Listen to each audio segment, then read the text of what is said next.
بسم الله الرحمن الرحیم. السلام علیکم ورحمت الله وبرکاتو. ګرانو لیدونکو او اوریدونکو، زه تاسو ته د یوسفزي سکل ټیک چینل ته هرکلی وایم. مخکې له دې چې نننۍ ویډیو پیل کړو، مه هیروئ چې زما چینل سبسکرایب کړئ ترڅو تاسو هر نوې ویډیو په وخت ترلاسه کړئ. د واشنگټن د پرمټ پوښتنې او ځوابونه.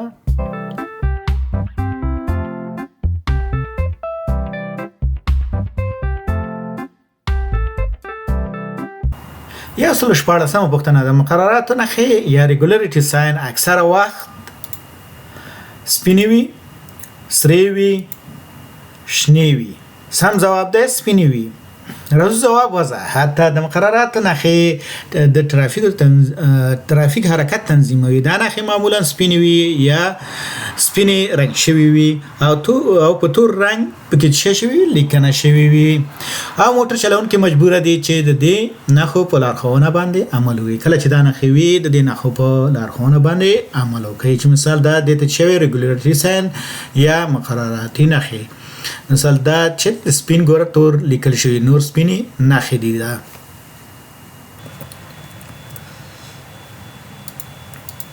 راځو ولسمه پوښتنې ته. مثلا شکل پینټ شپ ساين یا نښې دا ښیي په دې ساحه کې سرعت محدود ده، په دې ساحه کې تیریدل نشي، د ریل پټلۍ تیریدلو ځای.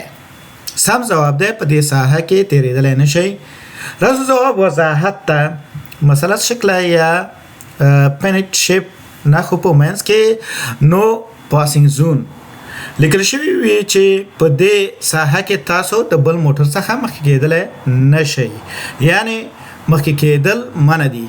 دا پینټ ساين د ته پینټ ساين علامه وي یا مثلا شکل خود دې دا څوک چې خې خواته یعنی لاندې خواته نه کلاندې خواته شي، بیا د یلد دغه شو د لارې د حق ورکولو علامه شو. نو د دې چې ده خې خواته ده. کله کې لیکل شوی وي کنه شوی که د خالی وي او کله چې په دې ساحه کې تاسو د بل موټر څخه مخکې کېده نشي. راځم یو صلات لسم پښتنه. پنځه ګوشه یا پنځه ګوټه نښه یا پنټاګونل ساين دا د خانخالي معنی لري. خانخالي کې چیرې دي سرعت محدودیت، د ریل پټلۍ نښې، د ښوونځي ساحې نښې. سم جواب دی د ښوونځي د ساحې نښې. راځو جواب وضاحت ته. پنځه ګوشه یا پنځه ځله نښې د ښوونځي ساحې نښې دي. دا تاسو ته دا ښیي چې په دې ساحه کې ښوونځی دی او د موټر چلولو پر مهال ماشومان او پیاده تلونکو کسان ته ډېره پاملرنه وکړئ. راځو ګورو چې مثال که چېرته په دا پکې وي او که نه چې دغسې پنځه ګوشه نښه تاسو وګورئ. ګوره یو، دوه، درې، څلور، پنځه زولې لري یا پنځه ګوټه لري. مثال په دې کې دا کېدای شي چې مثال په دې شین رنګ باندې زیړې وي. نو کله چې پنځه ګوشه نښې وي دا د سکول یا د مکتب یا ښوونځي نښو په نامه باندې څه کېږي یادېږي. راځو یو سل نولسمې پوښتنې ته. اته ګوشه یا اته ګوټه نښې یا اکټاګونل ساين تل خانخالي وي. د تم کېدو نښه یا ساب ساين وي، د روغتون نښه وي، د ریل پټلۍ د خطر نښه وي. سم جواب دی د تم کېدلو یا درېدلو یا ساب ساين نښه وي. راځو جواب وضاحت ته. اته ګوشه یا اته ځله نښې تل د تم کېدو یا درېدلو د نښې په معنا نښې وي. کله چې سره یا اته ګوشه نښې ووینئ باید په بشپړه توګه ودرېږئ. اوس که دلته راشو موږ د دې مثال د دې دا ګوټونه حساب کړو. ګوره دا یو مثال دی، دوه، دی درې او دی چیرې څلور او پنځه او دی شپږ او دی څو اووه او دی اته.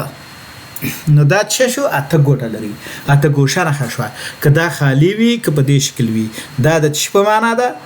د درېدلو د نښې په معنا ده، یعنی دلته تاسو باید ودرېږئ.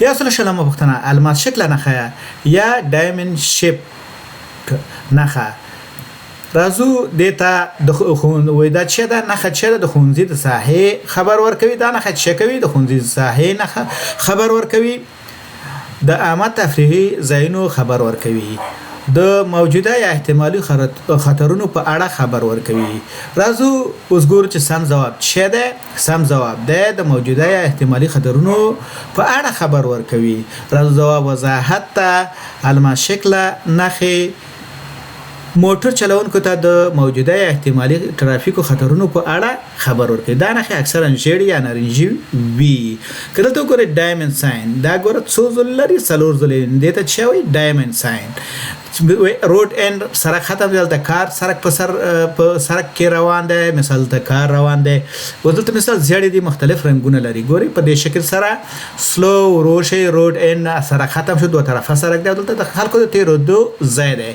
نو دا چې دی الماس شکل نښه دي هیله من یم چې نننۍ ویډیو مو خوښه شوې وي او ګټور معلومات مو ترې ترلاسه کړي وي ستاسو نظرونه پوښتنې او وړاندیزونه زما لپاره ډېر مهم دي نو مه هېروئ چې لاندې کمنټ باکس کې ولیکئ په لایک او سبسکرایب سره زما ملاتړ وکړئ تر څو نورې ګټورې مسلکي ویډیوګانې درته په پښتو ژبه جوړې کړم تر بلې ویډیو د الله په امان خوشحاله اوسئ